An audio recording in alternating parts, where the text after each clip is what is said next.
Compact SUVs. The Hyundai Creta is the quintessential compact SUV. With its stylish looks, its luxurious cabin and refined set of engines, this car is the best-selling compact SUV in the Indian market right now. And Renault now wants to take a big chunk out of Hyundai's sales with its stylish new Captur. So does the new Captur have what it takes to beat the Creta at its own game? Or does the Creta still have an ace up its sleeve? We'll find out on the show today.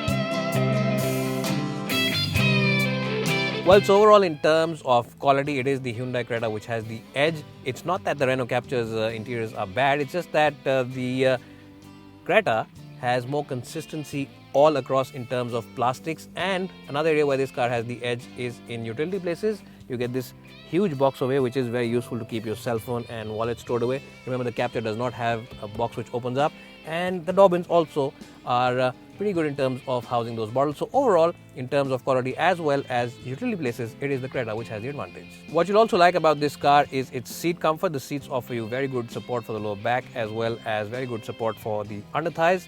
And this cabin definitely has a certain feel-good factor which the Captur's cabin does not have. So overall, in terms of quality as well as ambience, it is the Hyundai Creta which has the advantage over the Renault Captur when it comes to overall cabin ambience.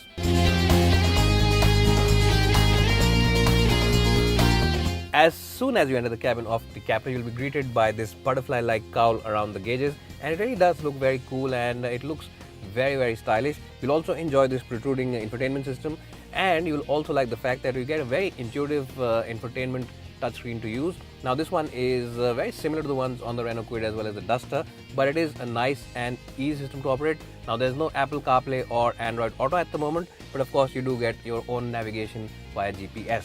In terms of build quality, it is very solid and bolted together nicely. It is definitely better than the Duster and at par with the Hyundai Creta, which is of course the leader in terms of overall cabin quality right now. In terms of practicality, it's a mixed bag because this big elbow box over here does not open up, so that's a bit of an odd thing. And you get a couple of places where you can keep those small water bottles. You also get door bins which can house those small bottles in them, but those big bottles might not fit in. The best place to of course keep these beverages is in the glove box, because the glove box is pretty deep and it's also air cooled. Now Renault will offer this car with a black and whitish interior. Now this white does add a lot of sense of luxury to the cabin. It also makes it feel a lot more brighter than it is.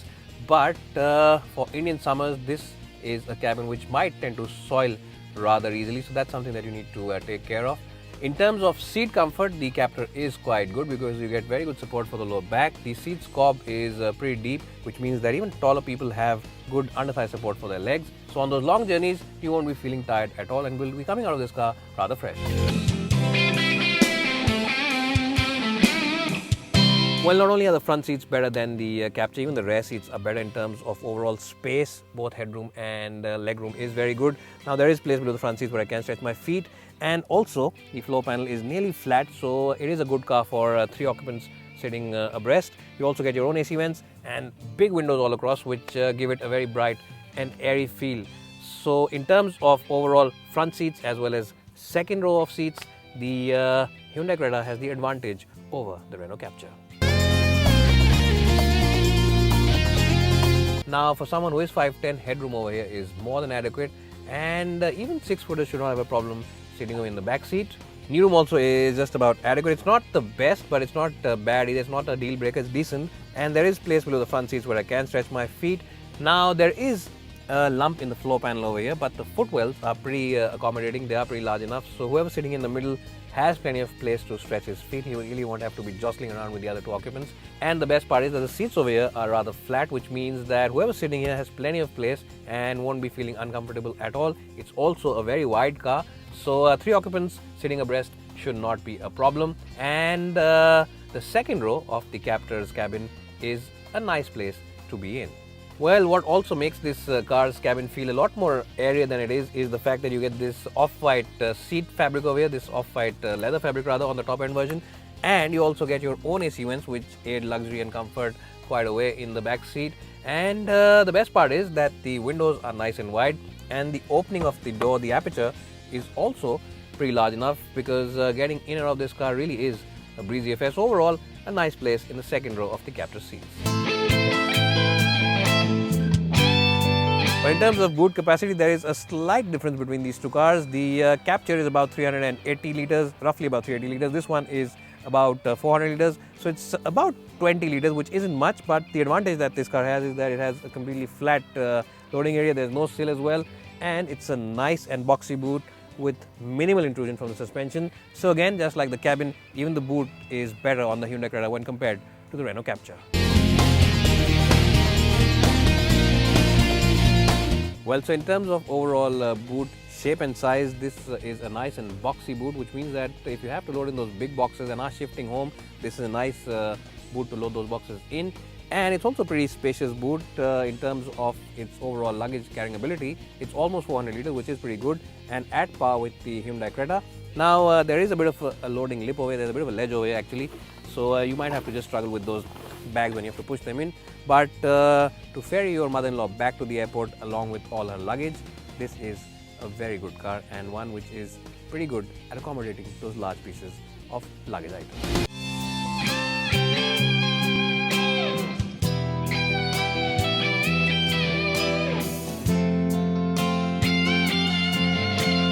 Well, so the Creta is slightly more powerful and a slightly bigger engine. This one has a 1.6 litre diesel, which makes about 126 bhp compared to the 1.5 litre diesel engine on the Renault Captur. So this one definitely has the edge in terms of power output.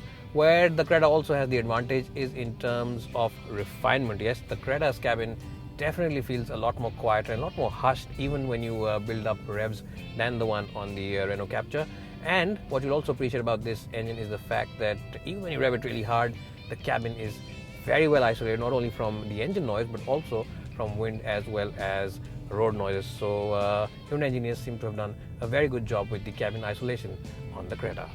Now, the Creta's steering wheel isn't as feelsome as the one on the Captur. It's not as heavy either, which means that people who have to drive a lot in the city or people who have to park a lot into tight spaces because they have to run around for meetings all day long will appreciate the steering wheel on this car. The Captur steering wheel though has a little more weight and it also feels a lot more precise and a lot more communicative than the steering wheel of the Creta. So that's an area where the Captur has a slight advantage. But for daily average users, this steering wheel is quite okay. Well, the performance overall from both these engines in terms of acceleration and briskness is more or less the same. It is pretty similar in both these cars. Of course, the Creta being a little more powerful has a slight advantage, but it is very negligible. Now, the big thing is that if you are someone who calls himself a keen driver and you simply live to drive and just want to drive all day long, then you will enjoy the Renault Captur a little more than you will the Hyundai Creta, and simply because the Captur steering wheel feels a lot more responsive, a lot more precise, and the chassis also of that car feels a little more agile than the one on the Creta, but it is really a very small difference. But the Creta feels a lot more comfortable because it has a lighter steering wheel and it is definitely easier on the biceps and triceps, so it's an easier car to drive in the city. Well, both these cars are very similar in terms of overall highway speeds. The stability is very similar, but yes, the Renault Captur feels a little more stable and it definitely inspires a little more confidence when you are doing speeds in excess of 100 kph. At slow city speeds, it is the Creta which has the advantage because this car's suspension setup is slightly on the softer side when you compare it to the Captur. So this one has the advantage. It does not seem to crash into those rumble strips or those potholes as much as the Captur does. So if you are someone who drives a lot in the city and you want a comfortable car in the city, it is the Creta which has the advantage. For highway usage and for stability on the highway, it is the Renault Captur which clearly has the edge. Now, the clutch and gearbox on the manual version of the Hyundai Creta is very, very light to operate. Even on the diesel version, the clutch is so light that you might end up thinking you're driving the petrol by mistake, but no, it's not a mistake. The clutch really is light and it's also very lenient operation. The gearbox also on the manual version of the diesel Creta is a super light unit, and that's another area of advantage that this car has over the Captur, because even though the Captur's gearbox is pretty sporty and pretty precise, it does need a bit of a heavy hand to shift, and the clutch also on the Renault is slightly on the heavier side. So as I said, if you are someone who drives a lot within the city, then you will definitely like the Hyundai Creta for driving because it has a more refined engine, it's a quieter engine, it's also got the lighter steering wheel, it's also got the lighter clutch as well as the lighter gearbox to operate. So it is a better car for the city. and something that you will simply enjoy if you drive a lot within city limits. But yes, if you drive a lot on the highway, it is the Renault Captur which has the edge, because it has a more stable ride than the Creta, it has a more communicative steering wheel than the Creta, and it definitely has a better ride comfort at highway speeds. But it is a very thin difference. For the city, this car is definitely better and has the clear advantage. Well, the Creta also has the advantage is in the fact that it has a 6-speed gearbox, which gives it great flexibility even in the city and especially on the highway. And when you're doing speeds in excess of 100 kph, the engine is spinning at a very low 1400-1500 rpm, which actually feels like the engine is just idling, and that makes the cabin a very quiet and calm place to sit in. So for long distance journeys, some people might actually prefer the Hyundai Creta, because the engine doesn't really sound buzzy, or doesn't in fact buzz too much, and the cabin remains a very well isolated place from whatever's happening on the outside. Well, one area where the Hyundai Creta could do slightly better is in its responsiveness. Now, this CRDI engine is very good in terms of power output, but you have to rev it above 2000 rpm to get it going. Below that, it just feels a little lazy to respond to your throttle inputs and takes a little time to get going. But the Captur, on the other end, is a very responsive engine, because that engine, remember, is the same one as the Renault Duster, and it starts responding from a very low 1500-1400 rpm, making it a very nice car for people who don't prefer to shift gears a lot, and also a pretty decent car for city traffic, because it drives just like a petrol engine car. So the Renault Captur comes with the same 1.5 litre diesel engine which also powers the Duster, and that's a good thing, because this engine already has been tried and tested when it comes to overall fuel efficiency, refinement, as well as drivability, and it makes about 108 bhp of power, which are good figures considering its size as well as the segment it is in. And the best part is that you get a 6-speed manual gearbox. There's no automatic on sale at the moment, but Renault says that automatic could come later on. It won't be an AMT, it will be a proper torque converter, so that's something which will keep it ahead of the Duster in the hierarchy that Renault has. In fact, talking about noise, vibration and harshness levels, this cabin is really very well put together. It really feels very well isolated from whatever's happening on the outside, and Renault really has done a good job of subduing all the noises and whatever's happening on the outside, and making this car and the cabin a quiet and calm place to be in. It really is a relaxing place to spend time in on that long highway trip.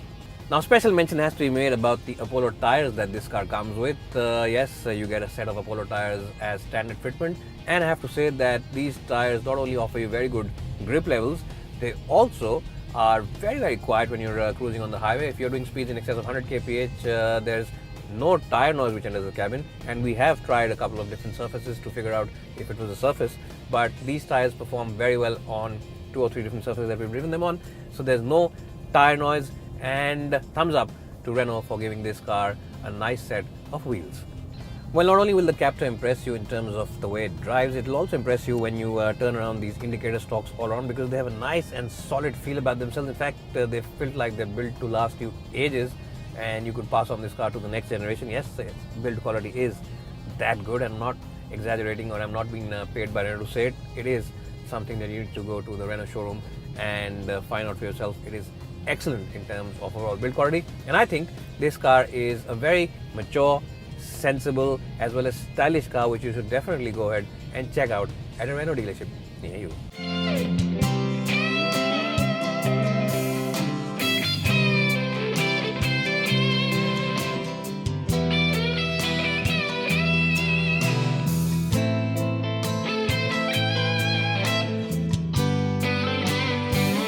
Well, so both these cars are really closely matched, and it is difficult to pick up a winner, but because we have to decide the better car, it is the Hyundai Creta which has the advantage over the Renault Captur. And why do I say that? Well, the Captur might look more stylish and more premium on the outside, but when you drive these two cars together, this one has the more powerful engine. It's also a little more refined than the Captur, and the back seat on this car is also a lot more roomy and a lot more comfortable than the one on the Renault Captur. And also remember that this cabin feels a lot more premium and a lot more consistent in terms of plastic quality. So overall, it is the Hyundai Creta which has the clear advantage over the Renault Captur. And if you are in the market for this kind of a car and have this kind of money, then definitely go ahead and buy this one. It's bye for now, and thanks for watching.